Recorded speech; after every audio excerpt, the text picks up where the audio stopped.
Question बहुत ज्यादा exam में पूछे गए हैं दोस्तों। ये वाला क्वेश्चन भी एमपीएलए की और टीए की एग्जाम में पूछा जा चुका है 2018 की बैच में, ठीक है। तो चलिए देखते हैं इस प्रकार के क्वेश्चन को हम किस प्रकार से सॉल्व करेंगे। तो सबसे पहले हम देखेंगे इस क्वेश्चन में क्या दिया हुआ है। परिपथ में अज्ञात विद्युत धाराएं ज्ञात करनी है। यदि दिया हो I1 का मान दिया दोस्तों 10 एम्पियर, ठीक है। यहाँ पे हम देखते हैं I1 का मान 10 एम्पियर दिया हुआ है, I2 का मान 4 एम्पियर दिया हुआ है, इसका मान 4 एम्पियर दिया हुआ है, I5 का मान 3 एम्पियर यानी कि यहाँ पर 3 एम्पियर दिया हुआ है, ठीक है। बहुत ध्यान से इसको समझना है, बहुत ही इंपॉर्टेंट क्वेश्चन है, ठीक है। चलिए आगे इसको समझते हैं हम। अब आते हैं इस चित्र के ऊपर। ये आपको दिख रहा है व्हीटस्टोन सेतु।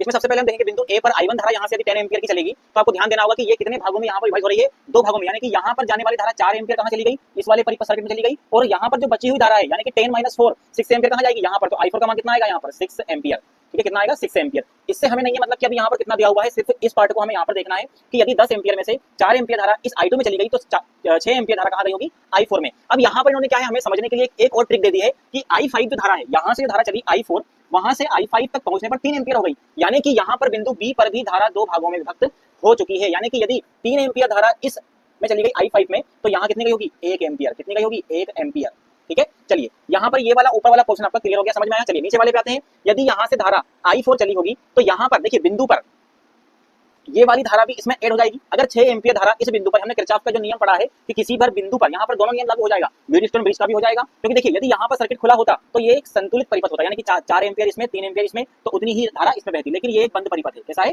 एक बंद परिपथ है। यहाँ पर भी इसमें धारा बह रही है। तो इस बिंदु पर आने वाली धारा कितनी है, 6 एम्पियर और 1 एम्पियर। तो टोटल कितनी निकलेगी बाहर जाने वाली, टोटल निकलेगी 7 एम्पियर, ठीक है। तो I6 का मान क्या हो जाएगा, 7 एम्पियर। यानी कि यहाँ से 6 एम्पियर जा रही थी, इसमें 1 एम्पियर और जुड़ गई तो 7 एम्पियर आगे जाएगी। तो कुल मिलाकर के अब मैं देख लूं कि इस बिंदु पर दोनों आने वाली धाराओं का योग क्या होता है, क्या होता है, बीजगणितीय योग 0 होता है। यानी कि यहाँ पर इन दोनों धाराओं के यदि मैं जोड़ूं कौन कौन सी, I5 और I6 को, तो 3 और 7 कितने होते हैं, टोटल 10 एम्पियर। तो I7 का मान क्या जाएगा, 10 एम्पियर। चलिए अब हमें क्वेश्चन में किस किस धारा के बारे में पूछा था वो हम देख लेते हैं। I3 के बारे में पूछा, क्या हमने I3 निकाल ली, बिल्कुल हमने I3 निकाल ली। कितनी है हमारी, 1 एम्पियर, 1 एम्पियर। इसके बाद I4 के बारे में पूछा तो I4 भी हमने निकाल ली यहाँ पर 6 एम्पियर, ये भी आ गया हमारा 6 एम्पियर। इसके बाद में उसने पूछा I6 के बारे में, वो भी हमने निकाल ली यहाँ पर 7 एम्पियर, ठीक है। और I7 के बारे में वो भी हमने निकाल लिया है 10 एम्पियर, ठीक है। कितने सिंपल तरीके से हो गया, बस हमें थोड़ी समझने की इसको आवश्यकता है। अगर व्हीटस्टोन ब्रिज का इस प्रकार का कोई क्वेश्चन आए तो आपको इस तरह से सॉल्व करना है। जरूरी नहीं है कि ये व्हीटस्टोन ब्रिज ही हो, ये एक सीरीज सर्किट भी